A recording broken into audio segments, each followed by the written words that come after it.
When it comes to The Walking Dead, the comics are remembered for various reasons. From having characters you absolutely fall in love with, to the fact that they could kill them off at any point or take a twist and turn that you never saw coming. One thing that also stood out was of course the art style and the lack of color. Something that they said they would never do, but now that the actual comic series has wrapped up, the series on TV is officially ending with multiple spin-offs in development, Image Comics is going back to where it all started by issuing recolors of every single issue. So let's get into The Walking Dead Deluxe #1.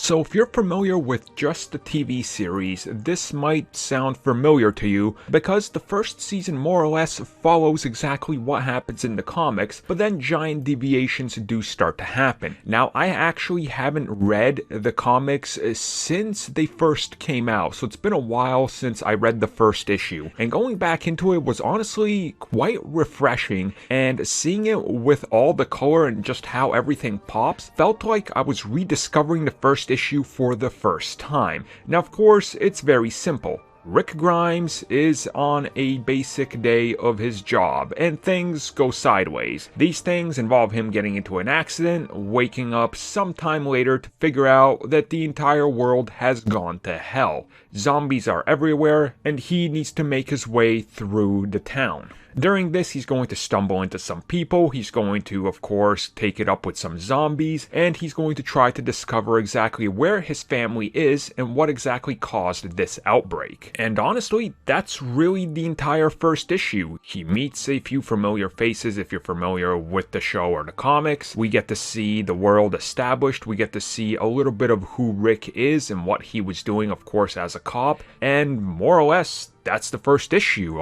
It just throws you into the action, it doesn't explain anything, and it hopes you get hooked. And clearly, it worked because the series has, exploded into pop culture and mainstream more than anybody thought would ever be possible. Overall, going back to the first issue was refreshing. It felt like I was coming back to something familiar, yet something that I've never seen before because the colors were something new. If you're a fan of the Walking Dead TV series, I highly recommend you seek out the comics. Possibly go with the originals, but if you do have an issue with black and white comics, the colors that happen to pop in this are a good way to go with the reissue. Definitely highly recommended for everybody, especially those that are fans of The Walking Dead. And by that, I mean the zombies, not the movies or TV shows, whatever garbage they got currently on TV.